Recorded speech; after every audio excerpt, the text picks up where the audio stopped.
Hello ladies and gentlemen, my name is Blackblade and welcome back to a brand new vlog series featuring the Witch Ice Spear build. Now, we did start going into getting some energy shield nodes over here with mana and mana regeneration. Now the reason that I chose this route instead of the spell damage route is because of the fact that that we are going to be using the Arctic Armour for this build. So we will be needing, as much mana regeneration skill nodes as we can. Simply because that I don't really have a decent or a good ES gear. So yeah, that's the reason that we're going to take this route. Of course, we took Deep Wisdom, and then we went to the left side to take the Practical Application, Elemental Dominion, and then we went up to take the Annihilation. By the way, this is a crit-based build, so we are going to take, as much crit chance and crit damage multiplier, specifically the critical strike chance for spells. Alright, so we took some life and mana nodes over here, the Heart and Soul. We did go up to take the Eldritch Battery, of course the Throat Seeker. I did get the Alacrity for some gem and gear requirements.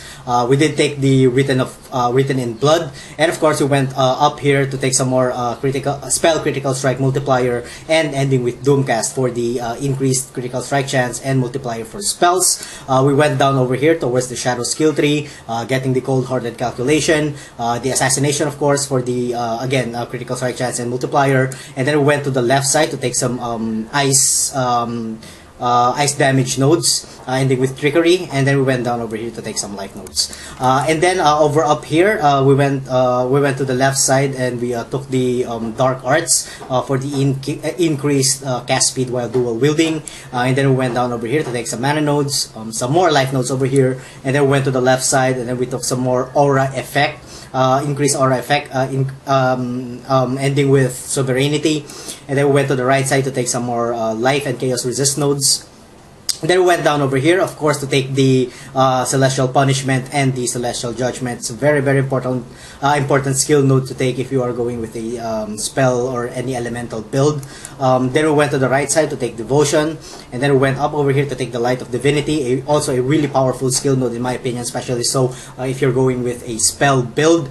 We did go over to the right side to take some more life nodes, and of course the Retribution. We went down to take Sanctity, and then we've gotten all of the life mana and regeneration nodes right over here. Now since we are now at level 83, we are at the peak where it's going to be a little bit hard to level up, so I'm guessing at about level 85 or 86. I'm not exactly sure, so there are a couple of very important nodes that we could take, probably some energy shield nodes over here to end with a natural calm for the 1% maximum lightning resistance, or we can go down over here to take some more life nodes, or maybe down over here to take some mana regeneration and life. It really depends. Or if we want to go pure offense, we can get some more cast speed over here and ending with some more elemental damage nodes over here. We can do the exact same thing on the Templar skill tree and get some more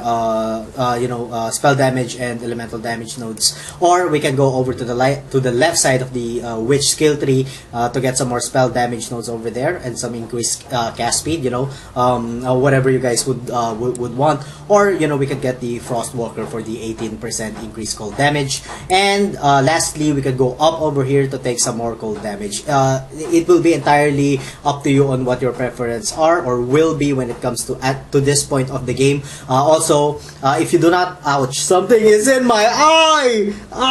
Also, if you think that your cast speed is already good and you don't want any more cast speed, you can instead of choosing the Dark Arts, or instead of choosing these 4 skill nodes, which increases your overall cast speed, you can allocate it somewhere else. Again, you may want to choose some more damage nodes over there.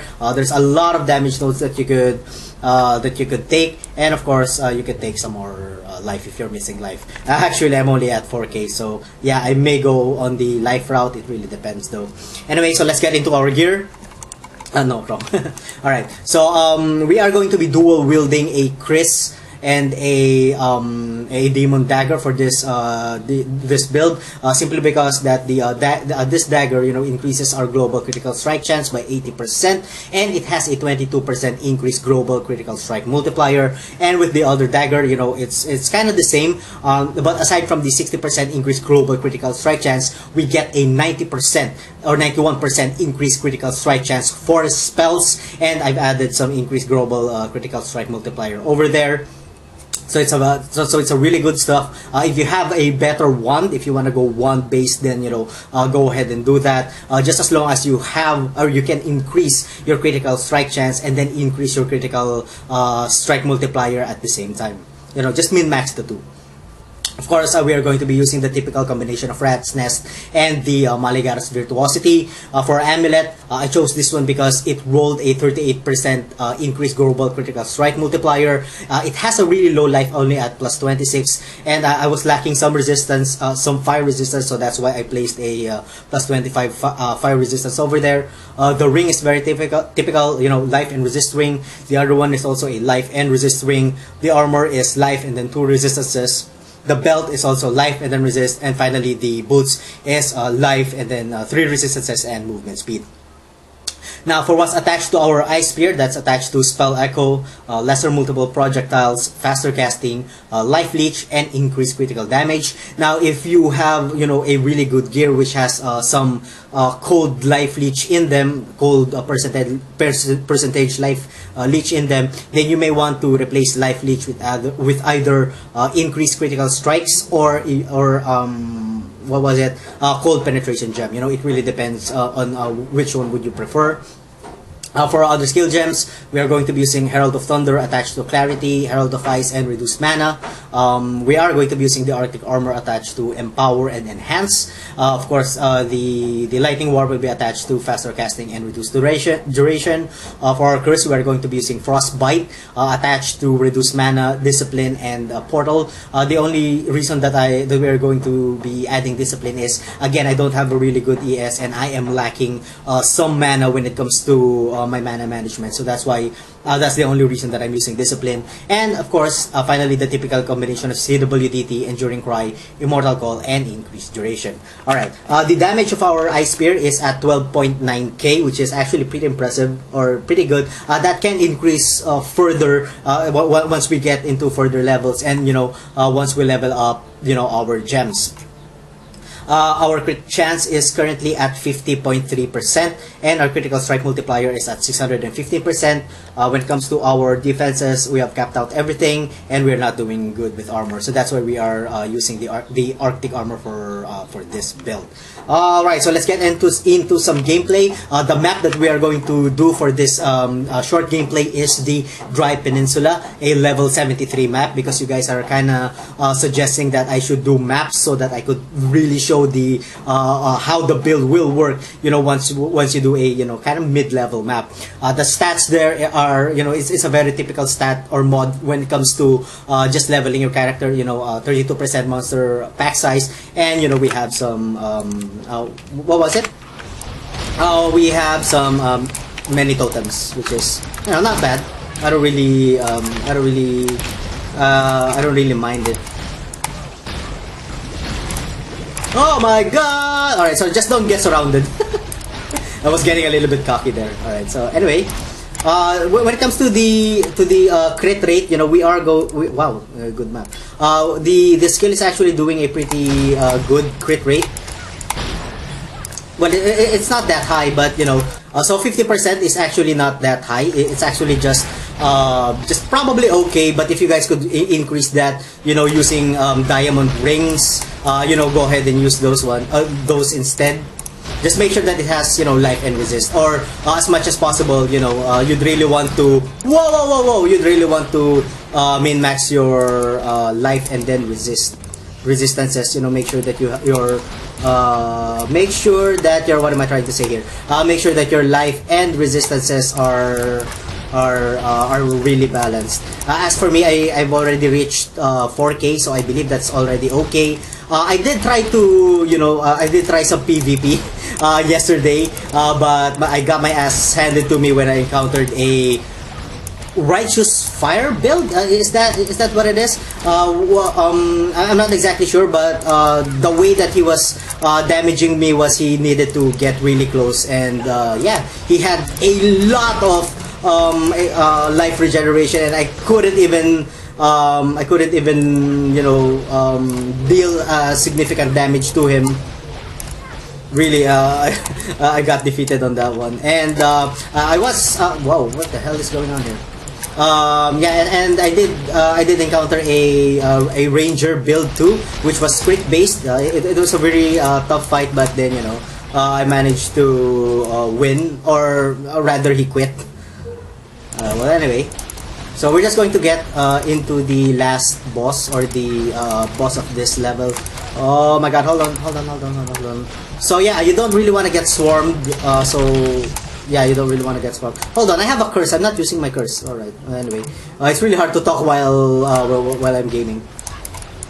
So you may be wondering, I am jumping from one build to another. I do apologize for that one, but I will continue. Oh my god, what the hell? I am going to continue the other vlogs that I've started. It's just that, I easily get bored nowadays. So whenever I think of a build, I really want to do it immediately. Alright, come on. I don't really want to waste time over here. Oh god, I really hate this. Whoa. What am I doing? What am I doing? Jesus. Oh yeah, I forgot. Yeah, I have a little bit of mana management problem. Oh yeah, that's why I wasn't able to move back there. Yeah, but aside from that, once I get my mana sorted out, I'm not exactly sure how. I'd probably roll up some better amulets and better gears for some mana, I believe. Or I may just have to... What the fuck? I may just have to level up the discipline some more. Although it's already at level 90. Wow, I am getting so much map here. Which is actually pretty good, anyway. Alright, so where... I forgot... Oh yeah, it's over on the left side over there. So we'll just get into killing the boss, and we're finally going to end the video. Alright, here we go. And I finished my quest. Yee! Alright, she's almost at level 7, or at least half of it. Anyway, so let's go ahead and kill the boss if we can. Come on! Alright, it's already dead. Also, one of the things that you could do is you could have a series promise as one of your flasks, because it adds well, not that significant, but it adds a lot of additional chaos damage to your attack, which will enable you to dish out much more damage to your to all your monsters. So again, let me know what you guys think about the build in the comment section down below, and thank you all so much for watching. If you guys enjoyed the content, please like, comment, and subscribe. And as always, I'm gonna see you guys on the next part of my video. Have a good one. That is a really delicious cold beer. Alright, excuse me. Alright, so let's do this map. So I really, I really wanted to do this for a long time now. Hold on, I'm gonna